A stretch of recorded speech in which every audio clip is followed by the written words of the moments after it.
Bienvenue au cours d'écosystème. Vous avez Madame Maïga Fatoumata. Je suis enseignant-chercheur à la faculté d'histoire et de géographie. Je suis chargée de vous dispenser des cours sur l'écosystème.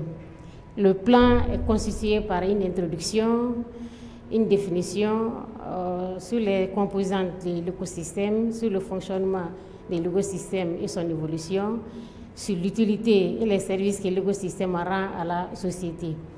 En introduction, l'urbanisation, le progrès technologique et la mondialisation économique constituent des contraintes pour l'écosystème. Cet écosystème est fondamental aujourd'hui à la survie de l'homme. Cependant, sa position et son fonctionnement ont radicalement changé faute de méconnaissance et de négligence. Et revenons un peu sur l'historique de l'écosystème. Comment le mot écosystème est apparu? Nous avons constaté pendant l'évolution de la société, les hommes, surtout les grands et riches de la société, étaient un peu curieux par rapport à ce qui concerne la nature et ils ont commencé à organiser des expéditions. Donc parmi les grandes expéditions, il y avait les expéditions sur l'étude de la nature qui portaient sur la découverte des océans. Il y avait également des expéditions géographiques et des expéditions cartographiques. Ces différentes expéditions ont suscité des visions sur la nature sous deux approches. Il y a eu d'abord une première approche qui était l'approche catalogue et une deuxième approche qui était l'approche écologique. Au niveau des approches, l'approche catalogue, il y avait parmi les précurseurs Humboldt qui avait parlé de l'association végétale, il y avait Pyramide de Candolle qui parlait des notions de compétition, il y avait également Rudolf qui parlait de la formation phytogéographique et végétale. Et quant à l'approche écologique, Clément est considéré parmi les premiers à réfléchir sur les successions végétales de la nature et il a été suivi par Charles Elton qui était un jeune scientifique également qui a fait une étude sur la relation proie-prédateur. Dans son étude, il avait parlé des prédateurs en disant que les prédateurs sont toujours plus gros que les proies et les proies sont beaucoup plus nombreuses que les prédateurs. Par rapport à cette relation, Charles avait également parlé de l'existence de trois pyramides. Il y avait d'abord une première pyramide sur la pyramide du nombre. Il y avait cette pyramide du nombre concernait généralement les producteurs qui étaient des herbivores et qui étaient toujours plus nombreux que les carnivores.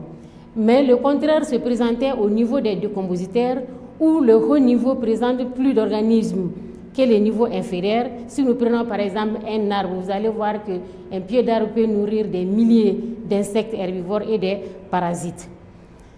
Au niveau de la pyramide de la biomasse, on constate qu'au fur et à mesure qu'on avance, il y a une diminution de 90% de biomasse.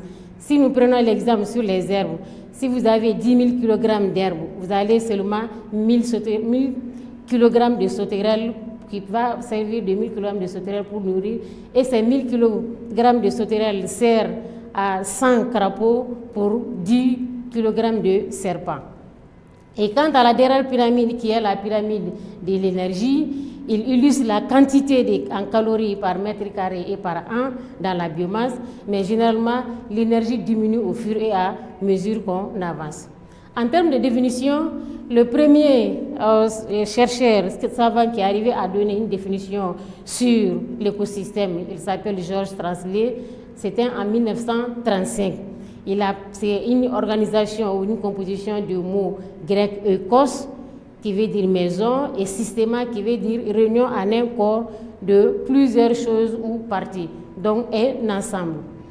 Et il dit également qu'un écosystème est un assemblage d'animaux, de végétaux et de micro-organismes en interaction les uns avec les autres ainsi qu'avec leur milieu. Dans cet assemblage, il y a également le respect d'une vie équilibrée, d'une vie autonome, stable et complexe, et également varie énormément en taille, en durée de vie et en fonction.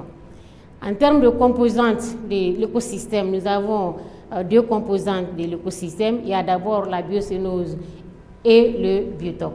La biocénose se caractérise par une chaîne alimentaire allant du producteur au consommateur, en passant par les décomposeurs en charge d'assurer le retour de la matière organique sous forme de minérales dans le sol. Et quant au biotope, il regroupe l'ensemble des caractères géographiques et physico-chimiques de l'écosystème. Il s'agit du relief, du climat, de la nature du sol, ainsi de suite. Et lorsqu'on va analyser et décrire un écosystème, on parle de facteurs écologiques. Un facteur écologique n'est autre chose que l'ensemble des éléments du milieu extérieur susceptibles d'affecter le développement des êtres vivants. Il est composé de deux éléments. Il y a d'abord le biotope ou biocénose qui concerne l'interaction du vivant sur le vivant et non seulement de la même espèce mais aussi d'autres espèces différentes. Mais il y a également le facteur abiotique qui est lié aux conditions physico-chimiques et géographiques du milieu. Mais néanmoins, les facteurs écologiques peuvent agir de différentes façons sur la biocénose selon non seulement l'aire de répartition biogéographique, selon la densité de la population, mais également selon l'apparition des modifications adaptatives. Et quant au fonctionnement, nous avons constaté qu'il existe trois types de fonctionnement de l'écosystème. Il y a d'abord le premier élément qui est appelé les producteurs, on peut les appeler également les autotrophes. Ils fabriquent les molécules organiques à partir de substances simples inorganiques. Il s'agit de dioxyde de carbone, de l'eau, l'énergie du soleil. Cet élément peut être également source de nourriture pour d'autres organismes. Il est suivi par ce qu'on appelle les consommateurs ou les hétérotrophes. Les consommateurs sont des animaux qui utilisent le corps d'autres organismes comme source d'énergie. Ils sont composés en trois groupes. Il y a d'abord les consommateurs primaires, qu'on les appelle les herbivores qui nourrissent d'algues du marin salées. Il y a les consommateurs secondaires qui se nourrissent des primaires et il y a des consommateurs tertiaires qui se nourrissent des secondaires. Mais il est à retenir que ces deux consommateurs sont des carnivores. Mais en plus de ces consommateurs, il y a également ce qu'on appelle les omnivores. Les omnivores sont des espèces qui mangent toutes les espèces, c'est-à-dire qu'ils soient végétales ou animales. Il s'agit de l'homme. Ils se nourrissent non seulement des animaux, mais ils se nourrissent également des végétaux. Il y a également les cochons ou les ours également qui font partie de ce élément. Il y a également un autre qui est appelé détritivore. Les détritivores consomment des détritus, c'est-à-dire la matière organique issue des carapaces d'animaux, des végétaux en décomposition et des excréments également. Et en troisième position, il y a ce qu'on appelle les décomposeurs ou saprophages. Les décomposeurs sont des hétérotrophes microbiens qui décomposent la matière organique et tirent leur énergie. Ils libèrent également les molécules simples que les producteurs peuvent réutiliser comme source d'énergie. Vous allez constater que quand les glucides sont épuisés, les moisissures aidées par les termites complètent la digestion du bois en décomposant la cellulose qui est la matière principale du bois. Dans ce système de fonctionnement, il y a ce qu'on appelle un système d'évolution. Le système d'évolution s'effectue en deux temps. Il y a d'abord une variation dans l'espace, mais il y a également une variation dans le temps. La variation dans l'espace concerne les forêts tropicales qui comprennent plus de la moitié des espèces de la planète.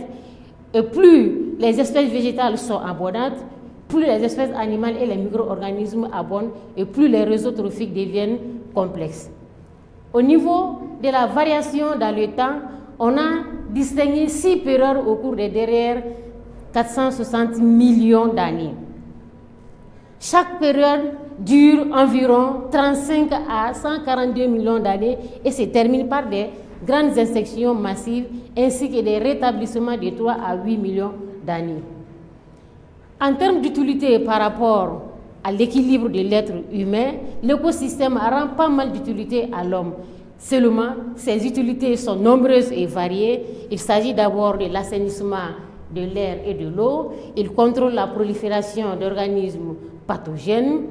Il renouvelle la fertilité des sols. Il constitue un tiers de la nourriture humaine. Et ces plantes-là qui permettent de nourrir l'homme sont là pour la pollinisation et assurent les espèces animales végétales. En termes de services, il y a 8 services qui rendent à l'homme. Il y a d'abord la fertilité de la terre, qui est le premier service que l'écosystème rend à l'homme. Il y a l'eau douce qu'il donne à l'homme. Il y a le bois et la forêt. Il y a les différentes zones, qu'elles soient urbaines, maritimes, arides ou polaires. Il y a également les littorales qui servent qui rendent des services à l'homme par rapport à l'écosystème. Ces services sont regroupés en 4 catégories. La première catégorie, il sert non seulement à un sport à l'homme, c'est-à-dire que le sport, il s'agit d'habitat du cycle de l'eau. L'écosystème permet également de réguler les phénomènes naturels lorsqu'il s'agit du climat, lorsqu'il s'agit des différents risques ou même lorsqu'il s'agit de la pollinisation.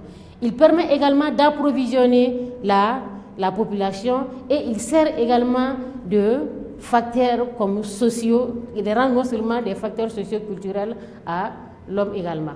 En termes de conclusion, nous avons constaté qu'aujourd'hui, la durabilité des écosystèmes dépend de la capacité de l'écosystème à répondre aux attentes des sociétés. Malheureusement, les exigences du XXIe siècle ne s'adaptent pas à ce principe. Les sociétés entrent en conflit avec les règles établies par la nature. Le changement climatique est un cas concret qui confirme cet état de choses. Il affecte les systèmes écologiques en tout milieu et modifie les cycles saisonniers des espèces et leur aire de distribution.